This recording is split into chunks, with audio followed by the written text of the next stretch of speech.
So for tonight's review of the Epoxycore, we're going to try and do like we did similar with the last epoxy review. Is we're going to review a model that I'm familiar with, a board model that I've surfed before, and actually one that we've done a review on.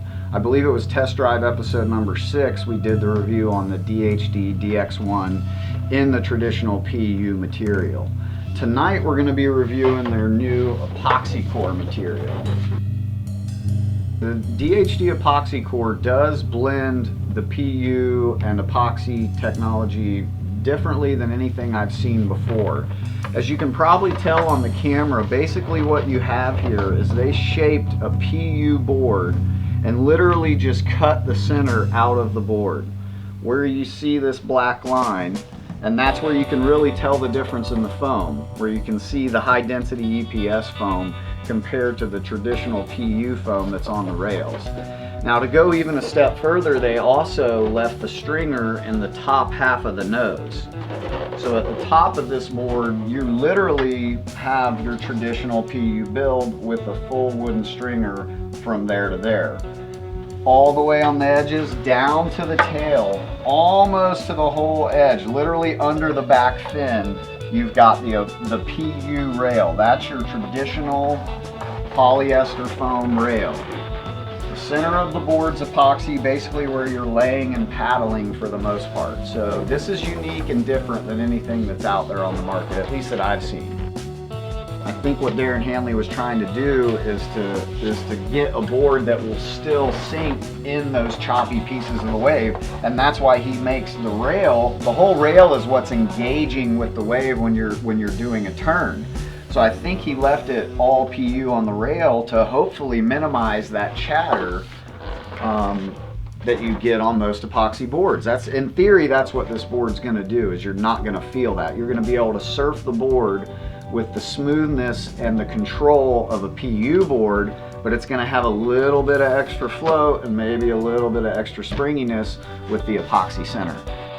So we're going stock dimensions, we're not doing any custom dimensions, and we're going to just go 1 inch shorter for the Epoxycore than we went with the traditional PU DX1. Like I said, there's no other boards on the market that are constructed like this, so I'm pretty excited to take it out and give it a spin.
Just got back in from the pier. There was some fun little surf coming in. And as I remembered from when we did test drive episode number 6, the DX1 is still just the model itself. This is still one of my favorite models. It's really fast, it turns incredible. You know, my last DX1 was 5'11" and 19, so to be able to ride this board 1 inch shorter and 1/4 inch narrower, and it paddled fine. It paddled just as good as my 5'11". It felt just as good as my 5'11" when I got up on a wave. But just to be able to ride it 1 inch shorter, I think it allowed me to even turn the board even a little better and in more critical spots of the wave. Another thing I noticed is there was a little bit of a bump to the wave.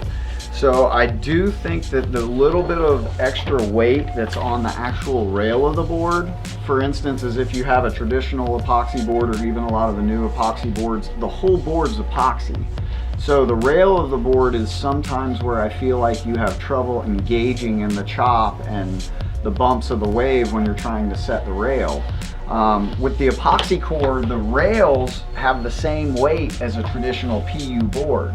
So I feel like the rail just really engaged in the face of the wave a lot better when there was a little bump or something and you just powered through it.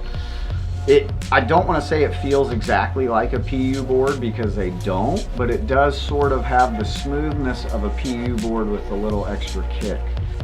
I do feel like if you're looking at buying an Epoxycore DHD, do not be scared to drop an inch off the standard dimensions of what you would get in the traditional material.